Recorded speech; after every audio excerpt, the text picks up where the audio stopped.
C'est un honneur et un privilège que de vous retrouver pour ce nouveau numéro de Renaissance, l'émission qui questionne les vocations et qui met en lumière les parcours de vie atypiques, les témoignages de vie qui sont portés et soutenus par le Seigneur.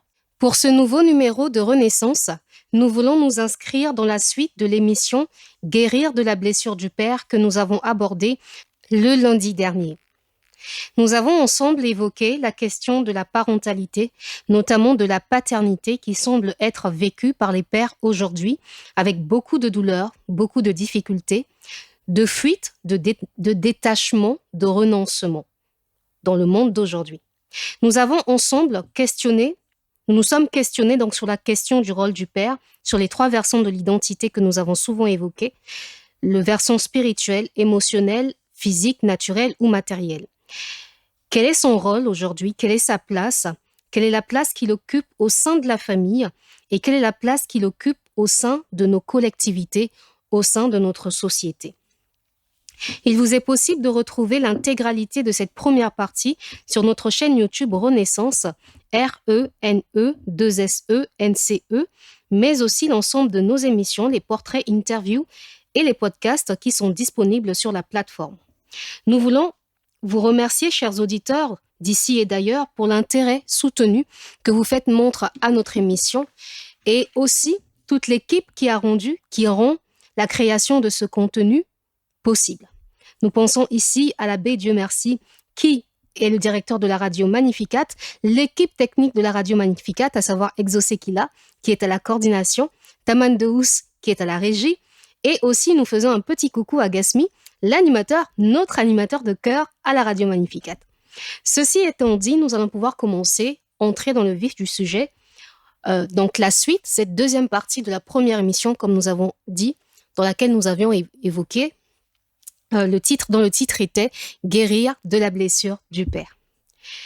Donc cette deuxième partie se veut être un témoignage personnel, et nous avons pleinement conscience que les thématiques que nous abordons au sein de Renaissance sont des thématiques qui sont sensibles, des sujets sensibles, des sujets délicats, des questions délicates. Donc, nous prenons toujours le recul nécessaire et nous demandons toujours au Seigneur de nous guider parce que ce sont des choses dans lesquelles on étale nos douleurs, nos ressentis, les choses que nous avons vécues, les choses que nous avons subies évidemment, mais aussi des choses qui nous ont construits, qui nous ont édifiés et qui nous ont fait prendre conscience de la valeur du don, du sacrifice de Jésus à la croix.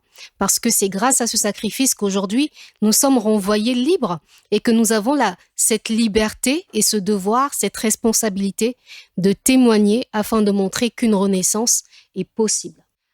Alors, en ce qui concerne notre témoignage, nous allons donc parler évidemment de notre relation avec notre père, que je pense que sur le plan physique, on se ressemble beaucoup. Et c'est toujours un peu paradoxal de se dire qu'une personne qui est absente est finalement présente, ne serait-ce qu'au travers de ce reflet que nous voyons dans notre miroir. Il n'est pas absent, il ne peut pas être absent de nous puisque nous le portons dans nos gènes, dans notre sang et que même nous voir nous rappelle qu'on vient de lui.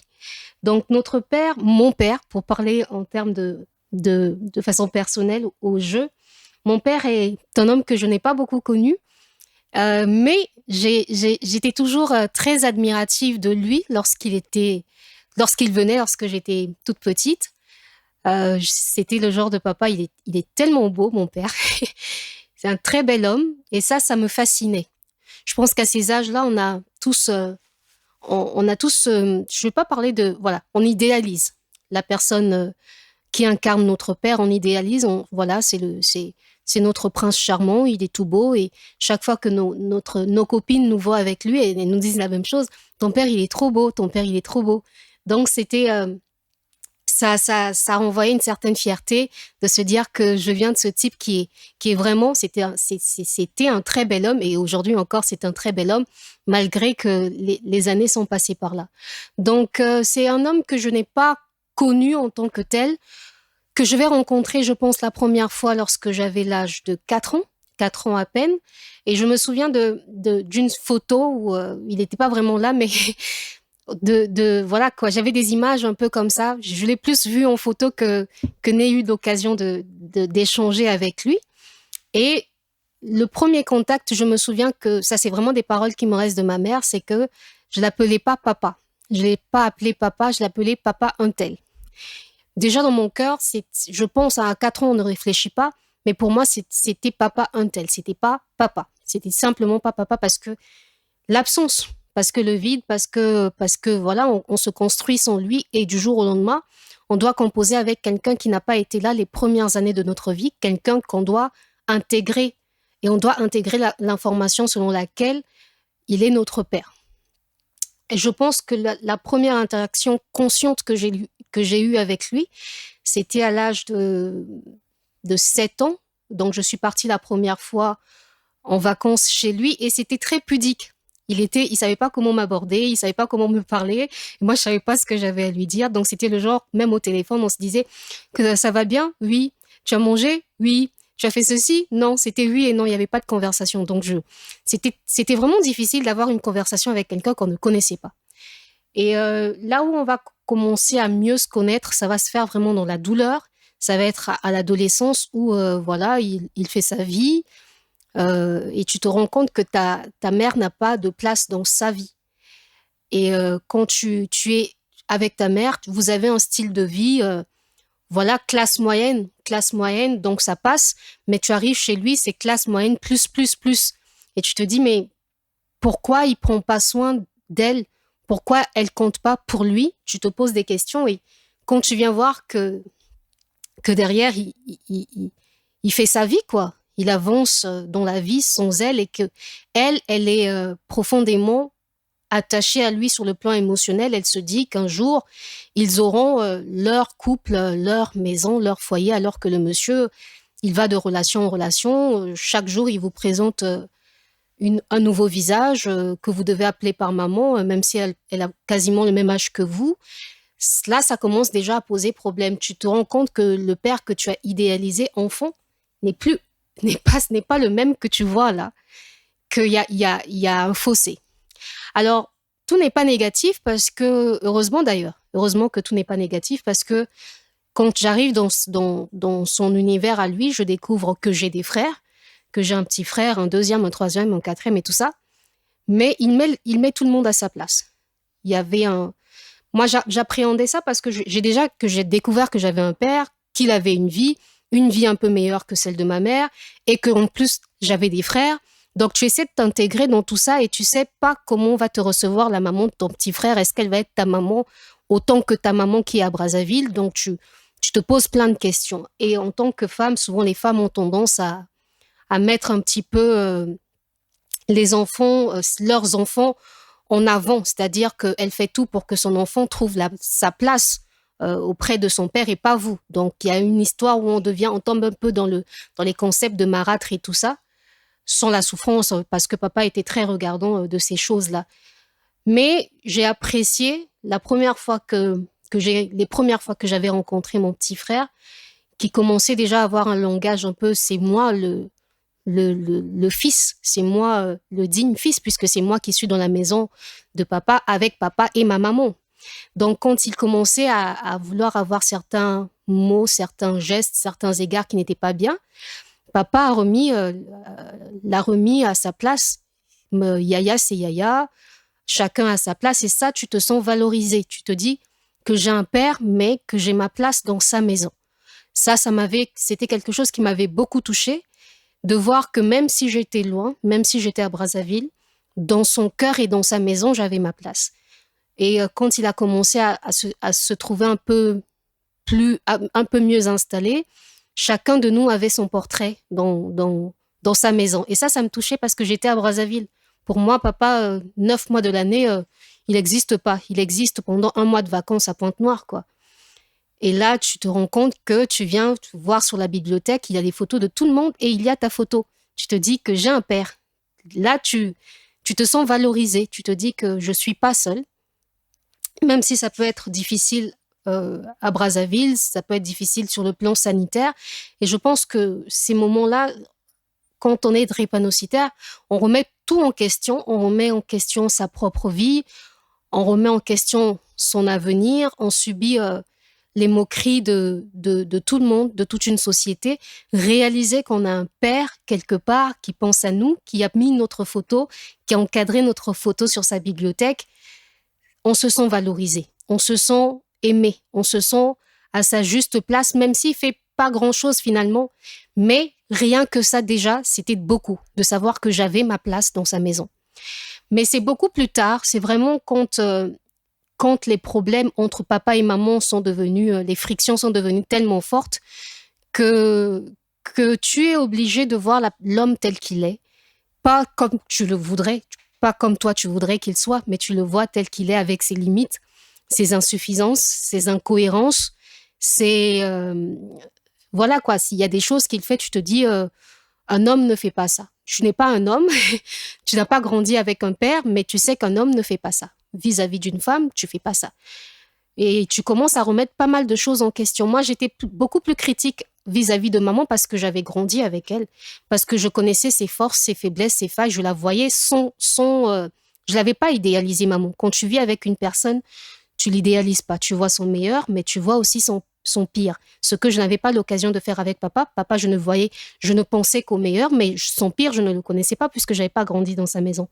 Mais c'est à l'adolescence, pendant ces crises-là, que tu te rends compte qu'il a aussi son versant pas très élogieux, qu'il est humain, quoi. C'est un humain. C'est pas un super papa, c'est pas un extraterrestre, c'est pas un super héros.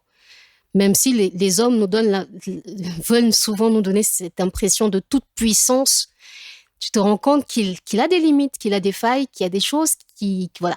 Il y a des trucs qui sont pas, c'est pas vraiment l'homme parfait que tu espérais ou que tu entrevoyais. Maintenant, là où j'ai vraiment décroché, je pense que la première fois j'ai décroché, je me suis dit là, ça va être problématique, c'est quand je vais avoir le baccalauréat, je l'ai eu en 2010. Et là, j'avais pas de figure paternelle. Je parlerai des figures paternelles alternatives que j'ai eues, heureusement, par Dieu, que j'ai beaucoup eu de figures alternatives. Donc, à cette époque-là, c'était mon prof qui me prenait à la maison en sciences physiques, physique-chimie et tout, vu que j'étais en série scientifique. Il a vu mon potentiel, il a vu, voilà, où j'avais aussi des failles, hein. Il y avait des choses qui pouvaient faire que je pouvais. Le bac, c'est une incertitude absolue. Les examens d'État sont des incertitudes absolues. Tu peux avoir été bon tout au long de ta scolarité, mais arriver au bac, c'est presque un jeu de hasard. Donc, il a tout fait pour que, objectivement, je sois stable parce que j'étais parmi les meilleurs, malgré la chute des notes en première terminale à cause du harcèlement que je subissais à l'école. Mais lui, c'était l'après. Parce qu'il se disait, la fille, elle a de très bonnes facultés et tout ça, mais le pays, c'est pas vraiment recommandé. Il faut plutôt regarder vers l'extérieur pour voir éventuellement à l'étranger ce qu'ils vont faire d'elle. Parce que Maria Ngouabi, déjà, les profs, ils savaient ce que c'était Maria Ngouabi. Donc, il dit, on va voir avec ton père, parce que c'est le père qui décide quelle est la filière, quel est le chemin que tu vas prendre. Là, c'est là où je décroche totalement avec mon père. On va le voir avec mon prof de physique-chimie pour lui dire, bon, le bac, voilà, mais c'est quoi l'après? Parce que Maria Ngouabi, voilà, les réalités, elle a de bonnes facultés et tout. Qu'est-ce que vous entrevoyez pour elle? Il n'a rien dit. Il n'a rien dit, mais c'est même pas quelqu'un qui a essayé de dire quelque chose. C'est genre, tu réalises qu'il n'a jamais pensé à toi, qu'il n'a jamais pensé à ton après. Tu réalises qu'il n'a jamais pensé à ton avenir. Que, en fait, pour lui, tu évolues. Si ça marche, c'est bien. Ça ne marche pas, c'est pas un problème pour lui. Il n'a rien dit. Il n'a rien trouvé à dire. Il n'a même pas essayé d'esquisser un mot, une parole pour dire éventuellement on fera ça. Moi, je pense que quand on envoie un enfant à l'école, d'ailleurs, c'est pas lui qui m'a envoyé à l'école, mais il y a quand même son mot à dire. Le père, c'est celui, comme je le disais dans la dernière émission, c'est celui qui va donner la forme aux âmes qui arrivent aux âmes que Dieu lui confie. C'est lui qui va leur donner une forme, les façonner et les présenter au monde. Tu ne peux pas ne pas avoir quelque chose à dire sur l'avenir de ton enfant. Là, moi, j'ai décroché. Il n'a rien trouvé à dire et il ne s'est pas donné la peine de dire quelque chose à ce prof, ne serait-ce que pour enlever la honte. C'est-à-dire que c'était assumé. moi, j'ai rien à dire, quoi. Faites ce que vous voulez, limite. Et donc, quand on rentre ce jour-là, mon prof dans le taxi est tellement déçu, mais il n'arrive même... La gêne, tu sens la gêne. Tu sens la gêne et il me dira, Princilia, je ne sais pas si je suis-tu en âge pour entendre ce genre de choses, mais je pense que c'est mon devoir de te le dire. Il faut, à partir de ce moment, faut concevoir la vie selon l'idée selon laquelle tu es seul. Parce que si ton père n'a rien à dire sur ta vie, ça veut dire que tu es seul. Et c'est comme ça qu'après, c'est maman qui va faire ses propositions de médecine parce que tu es malade. Et quand on discute avec maman, avec ce prof-là, moi, je lui dis, moi, j'ai pas de problème avec la médecine, mais je voudrais la faire en Grèce. Je sais pas pourquoi j'avais l'idée de la Grèce. En tout cas, la Grèce, pour moi, je pensais pas à la France, je pensais à la Grèce. La Grèce, avant l'époque où il y avait, où qu'on a connu la chute économique, c'était bien avant cette période-là. Et maman qui dit, oui, mais ta santé, aujourd'hui, avec du recul, tu te dis, il n'y a pas meilleur endroit, en tout cas à cette époque-là, il n'y avait pas meilleur endroit que la France pour des cas comme moi. J'étais malade, mais là-bas, quand on est drépanocytaire, on est bien pris en charge à tel point que tu ne feras pas trop la différence avec la personne qui est dans un bon état de santé. C'était pas une raison. Ce n'était pas une raison de dire qu'à cause de ton état de santé, on a peur de t'envoyer loin là-bas. Non. Là-bas, le système est fait en sorte que tu sois mieux suivi que dans ton propre pays. Je pense que c'était une façon de me garder près d'elle parce qu'on n'était que deux. Donc, elle devait se faire à l'idée du jour au lendemain que tu ailles évoluer ailleurs sans elle, sans son regard et peut-être aussi tu ne seras plus sous son emprise parce que maman, c'était une hyper protection. Je n'étais pas moi sans elle. Je ne pouvais même pas être moi sans elle. C'était pas possible, c'était pas envisageable. Et je vais subir plutôt au lieu que de vivre cette relation de manière épanouie parce que c'était comme si on m'avait coupé les ailes. C'était simplement comme si on m'avait coupé les ailes. Donc finalement, c'est ma mère qui va donner une direction à ma vie, à mon avenir, et mon père a regardé tout ça de façon distante. Là, tu remets en question votre lien. Tu te dis, tu es mon père, mais tu peux pas ne pas avoir ton mot à dire par rapport à ça. Et quelques années plus tard, c'est mon frère qui va donc passer son bac et qui va être admis à son baccalauréat. Et là, je suis doublement choquée. Ce sont des choses très personnelles, mais ce sont des choses qui méritent d'être dites. Je suis doublement choquée. Il m'appelle pour me dire, il y a ton frère qui s'est admis à son bac. Tu devrais l'appeler pour le féliciter. Je fais, ah bon. Donc, il y a des enfants, on doit appeler pour féliciter. Il y a des enfants sur la vie desquels on n'a rien à dire. Autant dire, voilà quoi, mon fils c'est celui-là et puis vous êtes accessoire quoi. Vous êtes accessoire.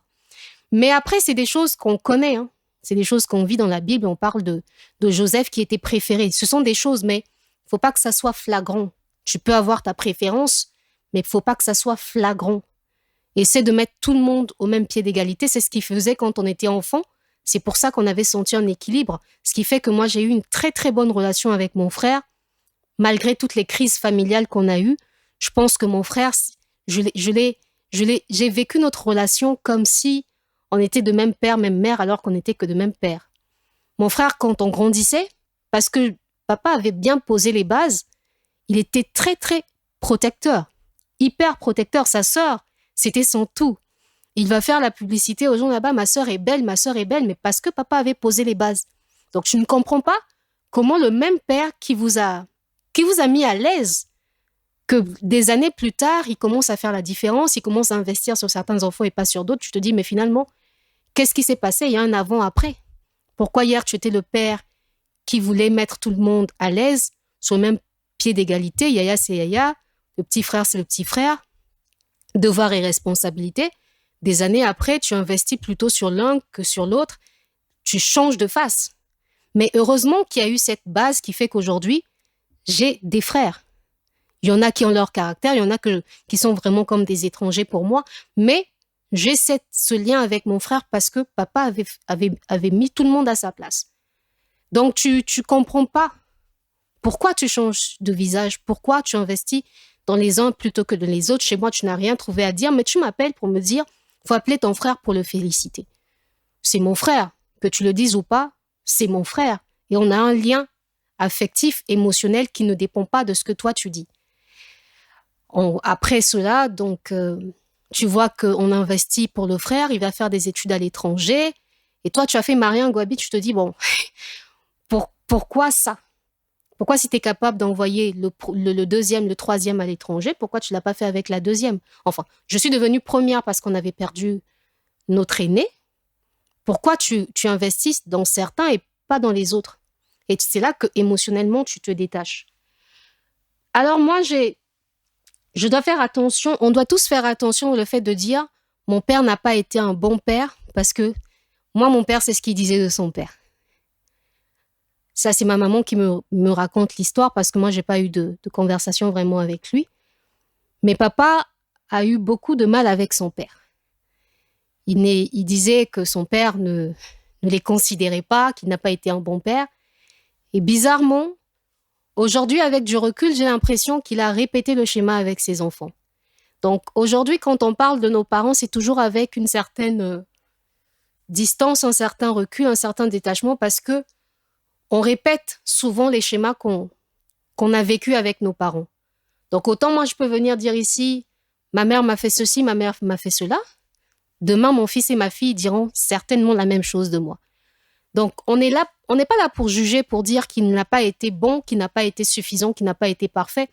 Parce que à coup sûr, mais ça il faut le dire, à coup sûr, nous allons répéter le schéma. Mon père disait que son père n'était pas un bon père. Il le disait, il s'en est plaint longtemps et il a répété la chose avec ses enfants. Même, je pense, les enfants avec qui il a vécu n'ont pas gardé, je peux me tromper, mais n'ont pas gardé une très très bonne image de lui parce que fallait avoir du cœur pour vivre avec papa.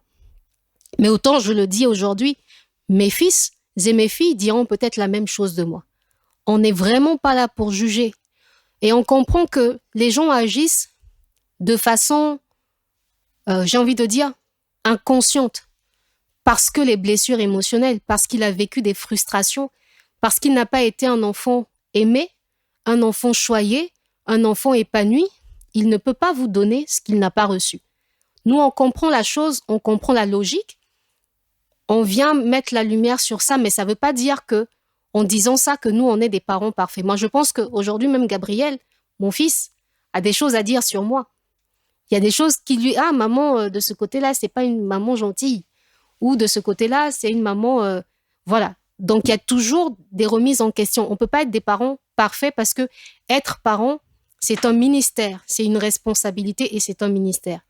Mais là où ça devient dangereux, c'est de se rendre compte que si ces blessures émotionnelles-là ne sont pas traitées, pour sûr, elles vont être répétées dans un cycle générationnel. De génération en génération, ça sera toujours les mêmes choses. Mon papa ne s'est pas bien occupé de moi, donc, consciemment ou inconsciemment, je ne m'occupe pas bien de mes enfants. Et il y a aussi, il faut se le dire, les parents qui essaient de se rattraper parce que son père a été trop dur avec lui. Il essaie d'être le papa gentil, le papa qui ne peut pas dire non à ses enfants. Et il va aussi gaspiller ses enfants parce qu'il a essayé d'éviter de s'éloigner au maximum du modèle de son père et il se retrouve dans un extrême.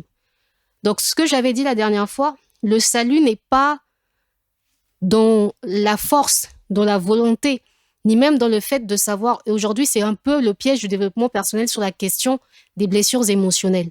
On va chercher la solution par des méthodes, par des protocoles, par le psy, ça aide. On ne peut pas dire que ça n'aide pas. À César, ce qui est à César, mais la véritable délivrance, ne vient que par la croix, par Jésus. Parce que moi, j'étais une personne suffisamment frustrée. Je pense que j'étais bien partie pour répéter le modèle, pour répéter le schéma, que j'avais même déjà commencé à répéter avec Gabriel, parce que je suis née fille unique et je suis née dans un contexte où le père avait disparu lors de la grossesse. Moi, quand j'étais enceinte, le père de Gabriel n'était pas là. Donc, j'ai répété le schéma de maman. J'avais déjà commencé à répéter le schéma de maman, de l'homme qui vient, qui disparaît pendant la grossesse. Et donc, quand tu n'es pas en Dieu, à coup sûr, tu vas répéter les schémas. à coup sûr. Mais quand je suis venue à Dieu, j'ai fait mon expérience de mort imminente, j'ai rencontré le Seigneur, il y a des choses que je voyais en moi hier que je ne vois plus en moi aujourd'hui. Et ça peut être choquant, mais si Dieu, je dis bien Dieu, ne s'était pas levé pour moi, et je l'avais dit à Olivier, on avait une discussion très, très profonde à ce sujet-là, je pense qu'aujourd'hui, les gens peuvent me juger sur des choses très, pour moi, qui sont accessoires. Hein. C'est très superficiel. Le choix d'un métier ou pas, le fait d'habiter à Brazza ou pourquoi tu n'es pas parti t'installer à Paname, en France, tu as tout pour t'installer à Paname. Pour moi, tout ça, c'est secondaire, c'est superficiel parce que si Dieu ne s'était pas levé pour moi, je serais très certainement dans la tombe. Et si je n'étais pas dans la tombe, je serais peut-être dans les rues de Brazzaville, folle, tout simplement, à cause des attaques incessantes que j'ai subies, que j'ai reçues, qui avaient pour objectif de faire en sorte que la fille qu'un tel avait eue ne devienne personne. Ils étaient prêts soit à m'éliminer, soit à me coller une maladie mentale, soit à faire de moi une prostituée. Donc j'ai été confrontée à tellement de situations qu'aujourd'hui, pour moi, le choix d'un métier, c'est une question qui ne se pose pas. Qu'aujourd'hui, pour moi, le fait de vivre à Paname ou au Congo, pour moi, c'est une question qui ne se pose pas. Dieu a tellement fait pour moi que si je me lève dans une ambassade, en tout cas, si j'ai mon compte en banque bien fourni, je sortirai. Donc, ce n'est qu'une question de temps. S'il faut, et si vraiment Dieu me dit, tu dois sortir, je sortirai parce que j'ai eu la parole. On dit de Dieu qu'il prend ceux qui ne sont rien pour les élever. C'est mon cas. Les gens m'attendent souvent au sommet. Mais je attends au sommet quelqu'un qui était censé être dans une tombe. Donc, avant de m'attendre au sommet, là, réalise déjà que je suis en vie. Réalise que je ne suis pas dans la rue. Réalise que je ne suis pas en train de manger dans une poubelle. Réalise que chez moi, j'ai un foyer. Réalise que je suis en train c'est-à-dire de donner de l'espoir aux gens. J'écris des livres, j'écris des articles. C'est-à-dire que je n'ai pas de mégalomanie parce que je réalise que si vraiment il fallait que je m'appuie sur mon père ou sur ma mère seulement, uniquement, je serais dans la rue. Et ce n'est pas pour leur reprocher quoi que ce soit, mais c'est pour dire, là où vous n'avez pas été fiable, le Seigneur a été fiable. C'est facile de dire d'un enfant que l'enfant n'est pas bien, qu'il est né avec un mauvais cœur, qu'il est né avec des esprits. Mais vous-même, quand vous avez mis l'enfant au monde, là, vous n'étiez pas au courant que l'enfant avait des esprits. Et quand un enfant vient avec des esprits, vous parents, vous avez ouvert la porte à ces esprits-là. Pourquoi? Moi, oui, je sais que oui, je ne suis pas quelqu'un de simple. Au terme simple, voilà.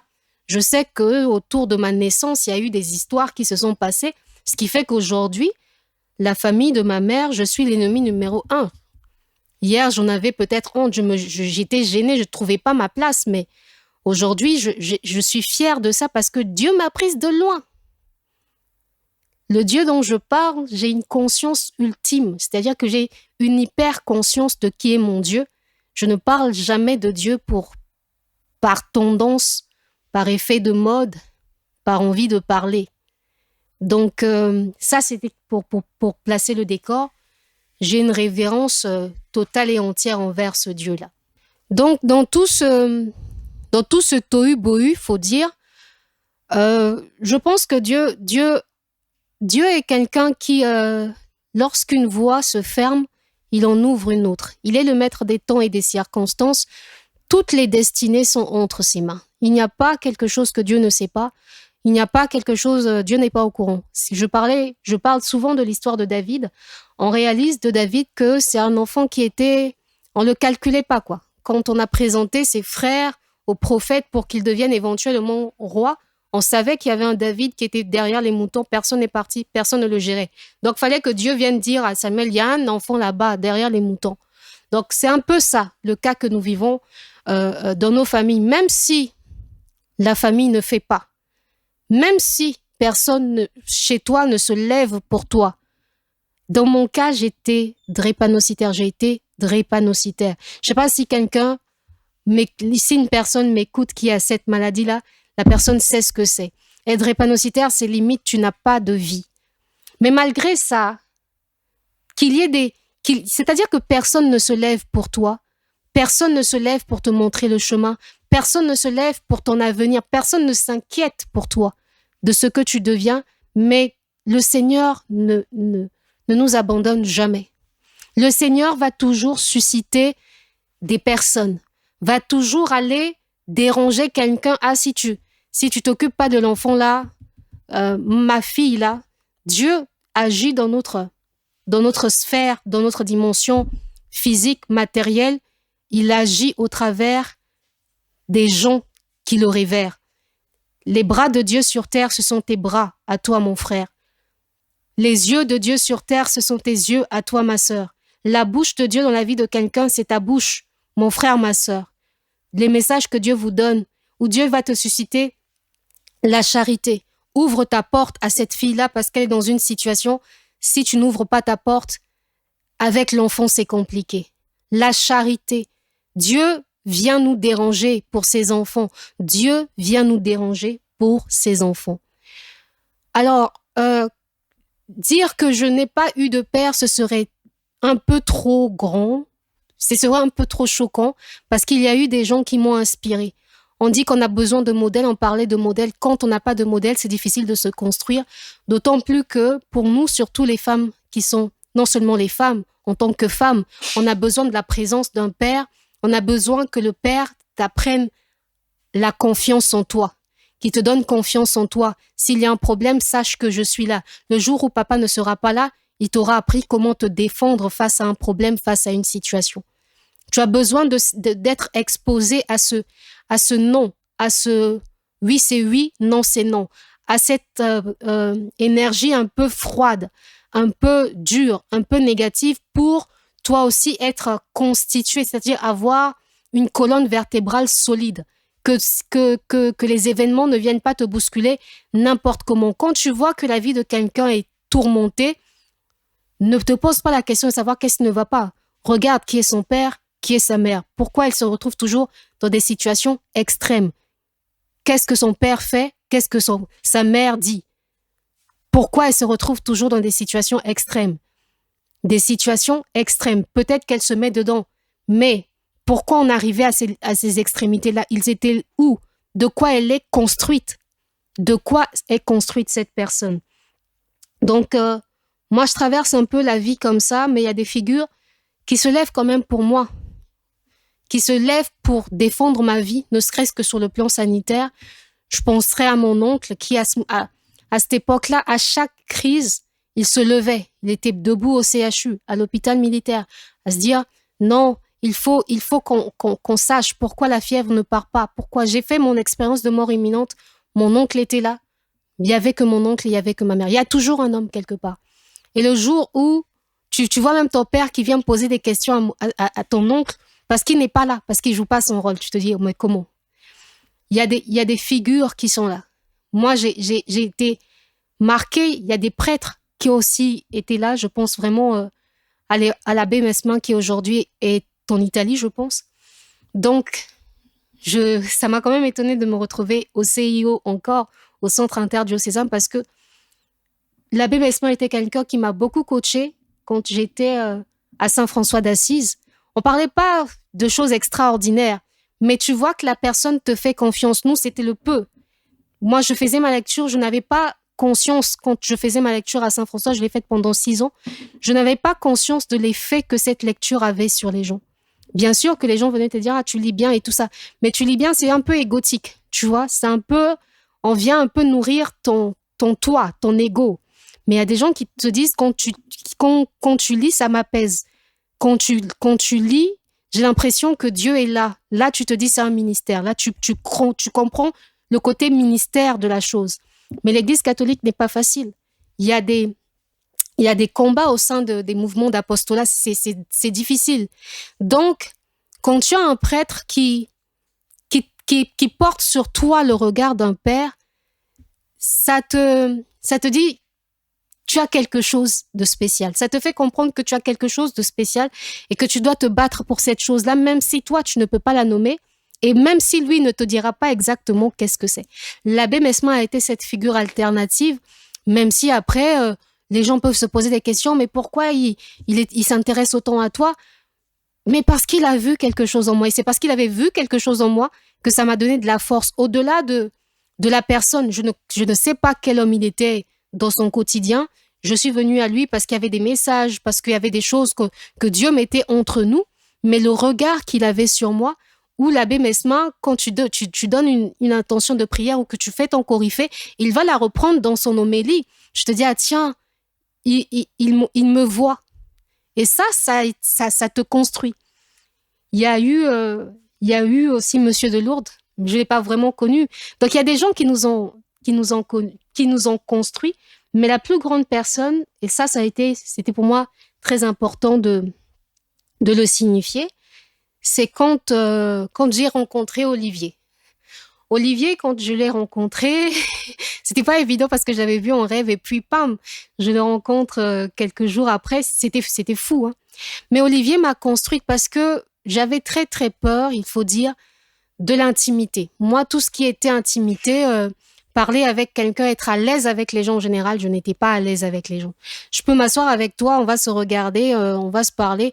J'ai appris à être bien avec les gens parce que j'étais bien avec Olivier. C'était même pas une intimité physique, c'est même pas une proximité physique, mais c'était le fait de pouvoir dire quelque chose à quelqu'un sans avoir besoin de forcer la conversation, sans avoir besoin de...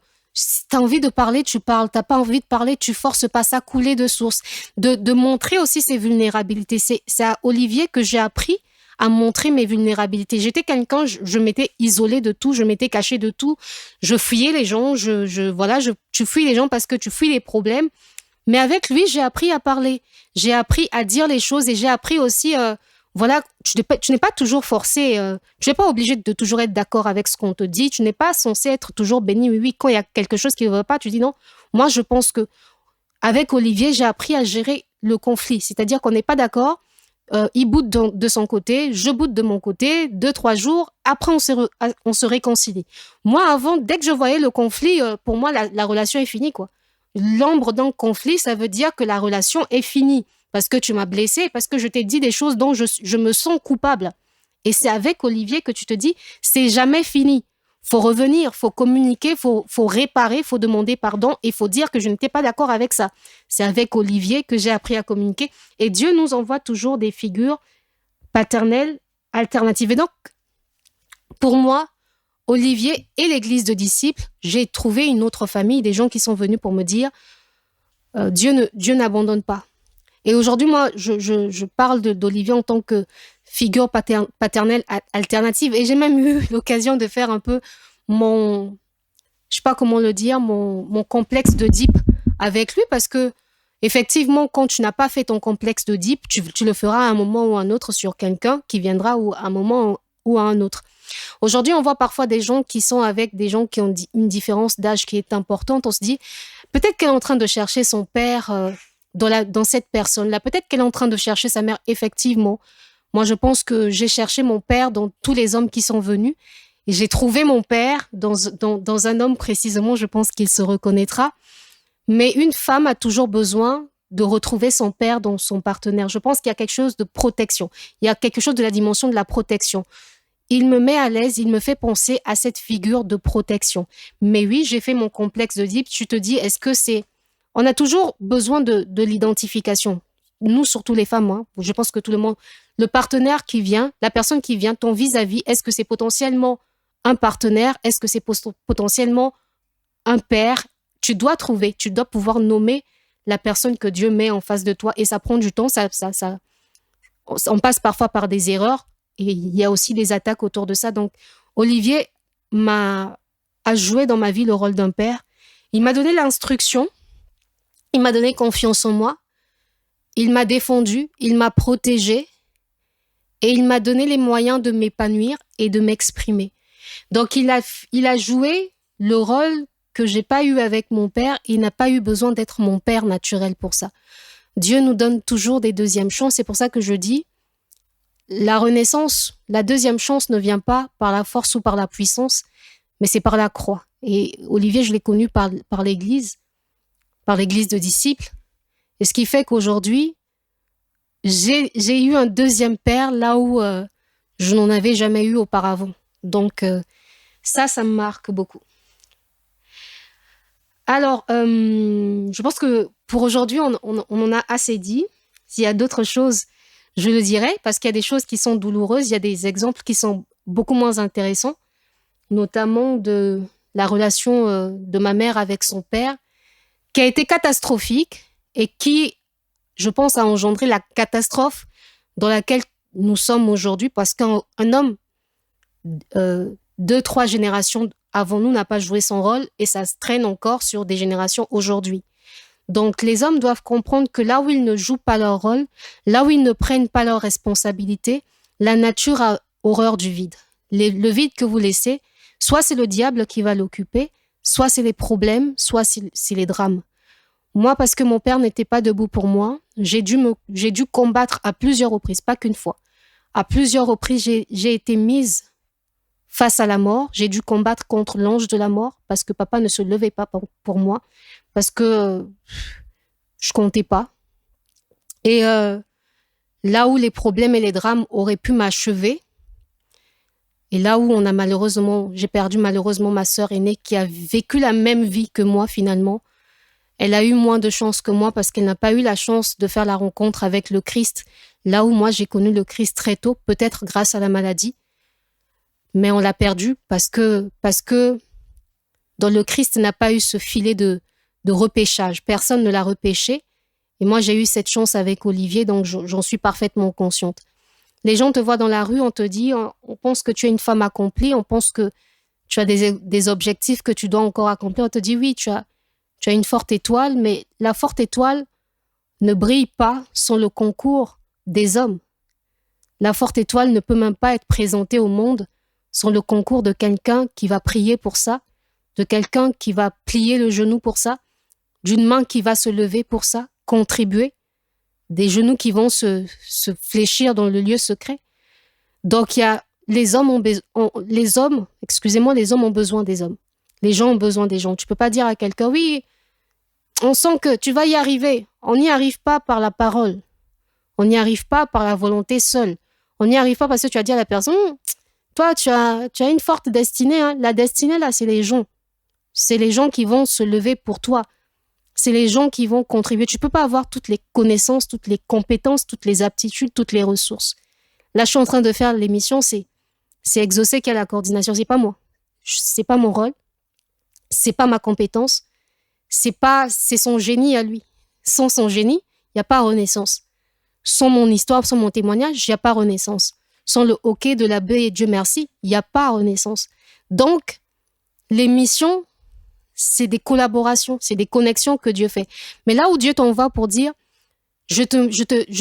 Princilia, je te fais sortir dans cette famille, tu as besoin du secours de cette famille pour que ton étoile monte et qu'elle contribue aussi à cette famille.